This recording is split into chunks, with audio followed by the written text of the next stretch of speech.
அடுத்த முதல்வர் வந்து திமுக தான் வரணும் நான் எதிர்பார்க்கிறேன். தலைவர் திருமாவளவன் எந்த தொகுதியில?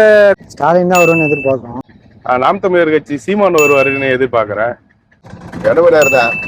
தளபதி வருவாரு. விஜய். எடப்பாடி. விஜய் தான். MK ஸ்டாலின் தான் வருவாருப்பா. எடப்பாடியார் வருவாரு. தலைவர் ஸ்டாலின்.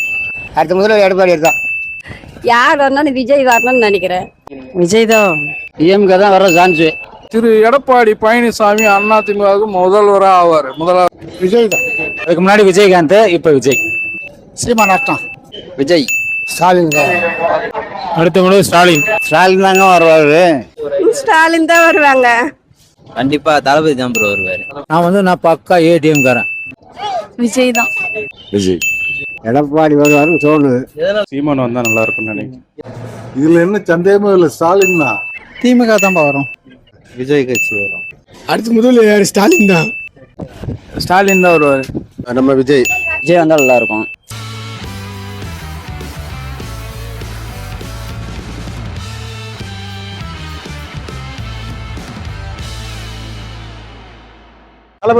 தளபதி தான் இந்த வாட்டி 2026 அவர் தான் முதல்வர். எதனால சொல்றீங்க? எதனாலன்னா திருவள்ளூர் மாவட்டத்துல விடுதலை சிறுத்தை பொறுப்பாளர் சசிகுமார் பேசுறேன். தலைவர் திருமாவளவன் எந்த தொகுதியில எந்த கூட்டணி அமைப்பு வச்சிருக்காரோ அந்த தொகுதி எல்லாமே 234 தொகுதியும் வெற்றி வேட்பாளர். பிஜேபி RSS எதிர்க்கிற ஒரே ஒரு ஆட்சி பார்த்தீங்கன்னா அது திமுக ஆட்சி தான். பிஜேபி RSS அது வரக்கூடாது தமிழ்நாட்டில். அது வந்துச்சுன்னா தமிழ்நாடு இது நரகவாசல் தான். அதனால திமுக தான் வரும். ஆனா அவரை தவிர யாரும் ஆட்சி செய்ய சரியான நிர்வாகம் இல்லைன்னு நாங்கள் எதிர்பார்க்கோம். வேற யாரும் அந்த அளவுக்கு ஆட்சி செய்யற அளவுக்கு யாருமே இல்லை. அதுதான், வேற எதுவும் இல்லை. ஏன்னா இந்த அரசியல் இதுல எல்லாரும் ஓட்டு காசு குத்து தான் எதிர்பார்த்துக்கிறேன். ஆனா அவருக்கு அந்த கேட்க போற இவங்களுக்கு மக்கள் வந்து காசு கொடுத்த நிறைய வீடியோ நீங்க பார்த்துருப்பீங்க. அதனால நான் நாம் தமிழர் கட்சிக்கு தான் சப்போர்ட் பண்ணலான்னு. எதனால சொல்றாங்கன்னா ஆட்சி மாற்றம் ஆகணும். அதுவும் எங்க கட்சி புரட்சி போடுற கூட்டணி 90% கண்டிப்பா ஜெயிப்பார். அவர் செய்யற நினைக்கிறார் மக்களுக்கு, அதனால அவர் வருவார். இனிமேல் செய்வார். ஒரு சான்ஸ் கொடுத்து பார்த்து கேட்டுக்கிறாரு, செய்வார். அவர் நல்லா செய்வாரு. அதனால எதனால விஜய் வருவாருன்றீங்க? விஜய் இன்னும் எல்லாத்தையும் பேச போல, டிவிலேயே என்ன எல்லாத்தையும் சொல்லிட்டா போல, நான் இது மாதிரிலாம் செய்வேன்னு.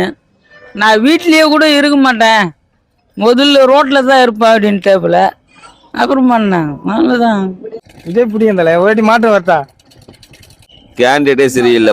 பொந்துமல்லியா டோட்டலா கேட்குறீங்களா? தமிழ்நாட்டில் டோட்டலா அவர் தான் வருவார். ஏன்னா சரியில்லை கேண்டிடேட்டுங்க.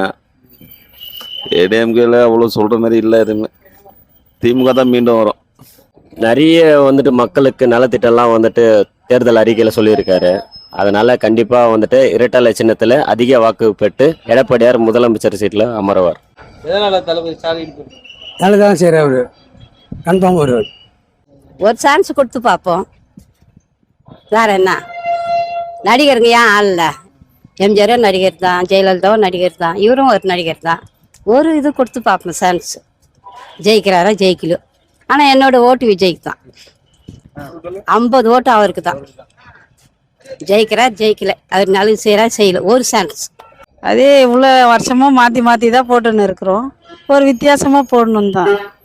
மக்களுக்கு நல்லது செய்யறாங்க, குழந்தைகளுக்கு சாப்பாடு கொடுக்குறாங்க, மகளிருக்கு உதவி கொடுக்குறாங்க, எல்லா நலத்திட்ட உதவிகளும் செய்யறாங்க. டிஎம்கே தான் வர்றதுக்கு வாய்ப்பு. அவர் ஏற்கனவே 4 வருஷம் அதிமுக எல்லாம் அதிமுக சலுகையே கொடுத்தாரு. ஜெயலலிதா எம்ஜிஆர் எப்படி பண்ணாங்களோ அதே மாதிரி அந்த 4 வருஷம் முதலமைச்சராக இருந்து மக்களுக்கு சேவை செய்தாரு. அதே மாதிரி மந்திரி எம்எல்ஏவும் அதே போல செய்தாங்க. மக்கள் நல திட்டத்தெல்லாம் கொடுத்தாங்க. தாலிக்கு தங்கம் கொடுத்தாங்க. இலவச பஸ் மட்டும் கொடுக்கல. ஆனா திருமணம் நிறைய ஒரு வருஷத்துக்கு 100 திருமணத்துக்கு மேல பண்ணாங்க. எல்லா வசதியும் பண்ணாங்க. அரிசி ஃப்ரீயா கொடுத்தாங்க, எல்லாம் கொடுத்தாங்க. இந்த ஆட்சி எல்லாமே தட்டுப்பாடா இருக்குது. எல்லாத்தையும் இந்த 50 ரூபா 60 ரூபா பஸ்ன்னு சொல்லிட்டு ஓடுது. எடப்பாடி கம்மி தான் ஏத்தினாரு. அதே மக்கள் இது பண்ணாங்க. படிக்கிறதுக்கெல்லாம் நிறைய செலவு கொடுத்து ஒதுக்கி இருக்கிறாரு. ஆனா இந்த முறை மறுபடியும் அவர் நிறைய பண்ணியிருக்காரு. ரெண்டாவது வந்து அவருடைய 28 கட்சி அலைன்ஸ் இருக்கு. அதனால ஃபுல் வேல்யூவில் இருக்காரு. நிச்சயம் அவர் தான் வர்றதுக்கு சான்ஸ் இருக்கு. அவர் வந்து இப்போ கொஞ்சம் எல்லாத்துக்கும் கொஞ்சம் நல்லா செய்கிறாரு, போறாரு வராருன்னு சொல்லிட்டு இருக்காங்க. நிறைய மீட்டிங்லாம் கலந்துக்கிறாரு, போறாரு. அவர் வந்து பணத்தை வந்து எதிர்பார்க்கல. பணம் வேணவே வேணாம் எனக்கு. மாற்றி மாற்றி போட்டு டிஎம்கே போட்டு போட்டு ஒன்றுமே இல்லாமல் போயிடுச்சு. இப்போ இந்த வாட்டியே பார்ப்போம், ஒரு மாற்றத்தை உண்டாக்கி பார்ப்போம். மக்களுக்கு எல்லாம் செய்கிறாங்களா இல்லையான்னு. அது வேற ஒன்று. புதுசாக ஒருத்தர் வராரு, அவர் வரட்டான்னு தான் எதிர்பார்க்குறோம். அவர் என்ன செய்கிறாருன்னு பார்க்கலாம். அவர் நல்லா செய்கிறாரு, நமக்கு பிடிச்சிருக்கு. நிறைய நன்மையெல்லாம் செஞ்சிருக்காரு. அவர் எல்லா மக்களுக்கும் நன்மை செய்யிருக்காரு. முஸ்லீம்களுக்கு கிறிஸ்டின்களுக்கு எல்லாம் இடம்பாடி மாதிரி சுரகம் பண்ணலை. எல்லாத்தையும் சரிமா ஓட்டு போட்டவருக்கும் போடாதவர்களுக்கும் நல்லதே செய்ய வேண்டி செய்துக்கிட்டு இருக்கார். கலைஞரோட மேலே ஒரு படி மேற்கொண்டு செய்துக்கிட்டு இருக்கார் இவர். அதனால 100க்கு 99% ஸ்டாலின் தான் வரும். அவர் நல்லா செய்யறாரு. நான் அந்த கட்சி, அதனால அவர் வருவாங்க சொல்றேன். எதனால தளபதி வருவாருன்னா ப்ரோ, நம்ம எப்படியோ நம்ம ஒரு வாய்ப்பு கொடுத்து தான் பார்க்கணும். கன்ஃபார்ம் இப்போ புதுசாக வராரு. இப்போ நிறைய நீங்களே பார்க்கலாம், நிறைய பேர் இருக்காங்க, ஆக்டர்ஸ் நிறைய பேர் இருக்காங்க. யாரும் நான் வரேன்னு சொல்லிட்டு வராமல் இருக்காங்க. ஆனால் தளபதி நம்மளுக்காக வராரு. நான் வந்து என் மக்களுக்காக செய்கிறேன், ரசிகருக்காக நான் செய்கிறேன் அப்படின்னு சொன்னாங்க. செய்கிறேன்னு அப்படி சொன்னால் அவர் வரலாம் ப்ரோ. இருக்கிறவங்க வந்து கட்சியில் வந்து நிறைய பேர் இருக்காங்க. அவங்களாம் வந்து பாடுபட்டவங்க. டிஎம்கே, ஏடிஎம்கே, அதே மாதிரி வந்து இப்போ விஜயகாந்த் இவங்களாம் வந்து வந்து விஜய் வந்து இப்போ வந்து நிற்கிறாரு அப்படின்னு சொன்னாக்கா வந்து புதுசாக விஜயகாந்த் மாதிரி தான் அவர் நிற்கிறாரு. அதில் வந்து ஓட்டுங்க தான் சிதறமாக கண்டி நீயா நானான்னு முடியாது. ஆனால் யாராக இருந்தாலும் பார்ட்னரில் தான் வருவாங்க. கூட்டணி கட்சி தான் வரேன். அதான் யார் வருவாருன்றீங்க? யார் வருவான்னு யாருக்குன்னு தெரியும். உங்களோட கருத்து கணிப்பு? என்னோட கருத்து கணிப்புண்ணா, நான் பக்கா ஏடிஎம்காரன். ஏங்க 3 ட்ரிப்பு வந்து ஒரு சிஎம்மா இருந்தவர் இன்னொருத்தர் கையில் போட்டு எதிர்கட்சி பார்ட்டிக்கிட்ட போய் நீ போயிட்டு ஒரு சிஎம்மா போய் சேர்ற, நீ போய் ஒரு கட்சியில் போய் சேர்றனாக்கா அது என்ன அர்த்தம்? அதோட வந்து விஜய்கிட்ட போய் சேரலாம். ஏன்னா அவர் புதுசாக ஓப்பன் பண்ணுறாரு, அவர்கிட்ட போய் சேரலாம். இதில் வந்து ஒன்றும் தப்பு ஒன்றும் கிடையாது. அதனால் வந்து அவங்களுக்குள்ளே வந்து மனிதாபிமானம், நம்ம தான் நல்லா இருக்கணும், நம்ம தான் போகணும். அதாவது கேட்கறதுக்கு என்னன்னு கேட்டால் மக்களுங்களை வந்து நான் மக்கள் எதை பண்ணுறேன் அதை பண்ணுறேன்னு சொல்லி எதை பண்ணாலும் அவங்கவுங்க சுயநலத்துக்காகத்தான். ஆனால் எனக்கு ஓட்டு போடுற உரிமை இருக்குது.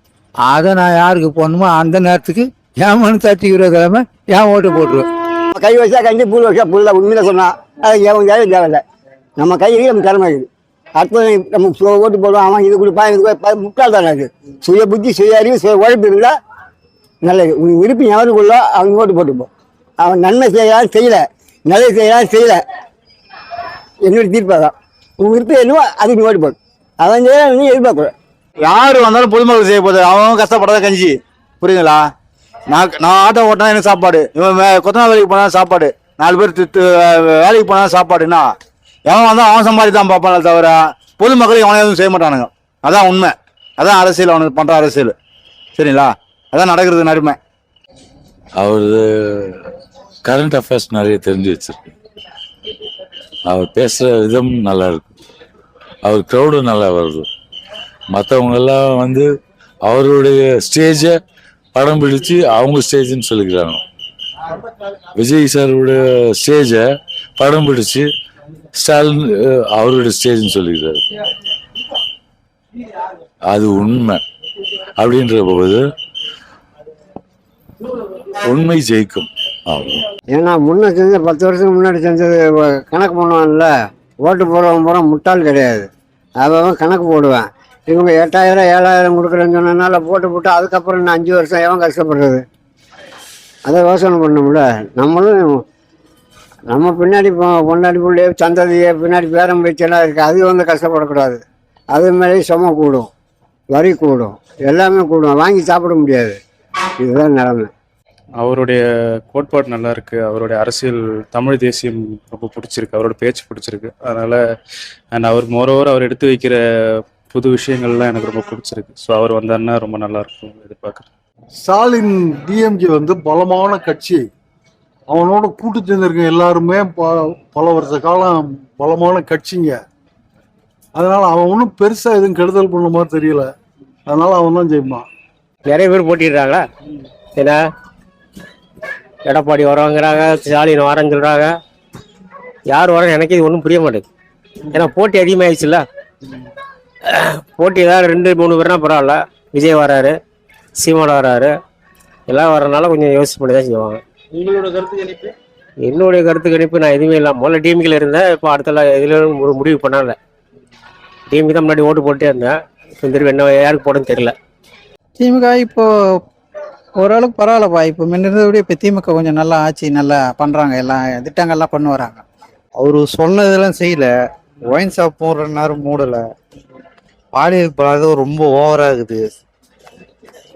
கஞ்சா ஒழிப்பு அதிகமாக இருக்குது. ஒரு சின்ன சின்ன பசங்கள்லாம் கஞ்சா அடிக்கிறாங்க. யார் வந்தாலும் விலைவாசி எதுவும் இலவசம் பொருள் கொடுக்க தேவையில்ல. விலைவாசி கம்மி பண்ணாலே போதும். இலவசம்னு தேவையே இல்லை. நம்ம பொருளாதாரம்லாம் கம்மி பண்ணாலே வாழ்க்கை நல்லா இருக்கும். விலைவாசியெல்லாம் ஒன்றுமே இலவசம் தர தேவையில்ல. மருத்துவம் இலவசம், கல்வி இலவசம், குடிநீர் இலவசம், பால் வரி இதெல்லாம் கம்மி பண்ணாலே போதும். வீட்டு வரி இந்த வரிங்கெல்லாம் கம்மி பண்ணாலே போதும். கரண்ட்டுலாம் ஏறி இருக்கு, இதெல்லாம் கம்மி பண்ணாலே போதும்.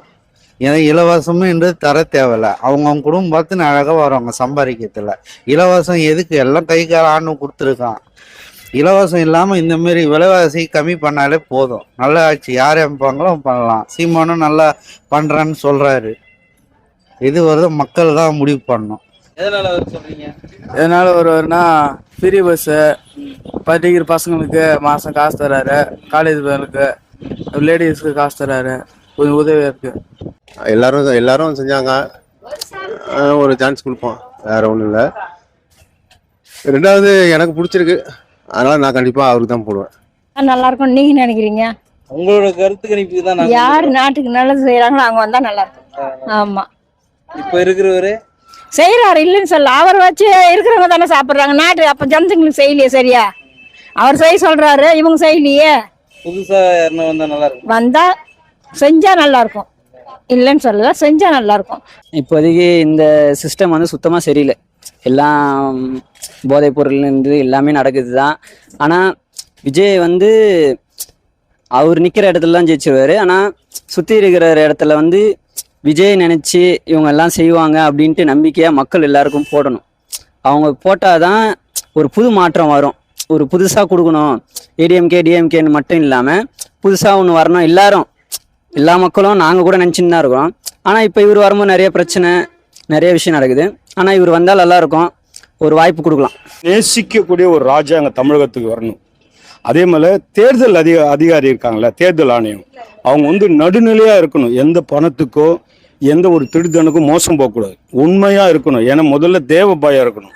அந்த பயத்தோடு இருந்தவங்க நடுநிலையாக இந்த எலெக்ஷனை சமாதானத்தோடு இந்த எலெக்ஷன் நடக்கணும்னு கடவுள்கிட்ட வேண்டுறோம். நம்ம நியமிக்கிறது இல்லை.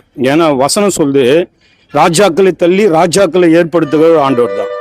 அந்த ஆண்டவர் யாரை நிர்ணயம் பண்றாங்களோ, மனுஷன் ஓட்டு கையை வேணும்னாலும் போடலாம், ஆனாலும் நிர்ணயம் பண்றது அவர் தான்.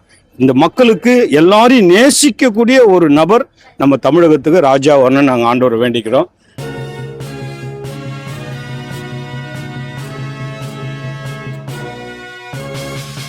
உடனுக்குடன் அப்டேட் தெரிந்து கொள்ள ஜெம் டிவி தமிழ் ஆப்பை இன்ஸ்டால் செய்யவும்.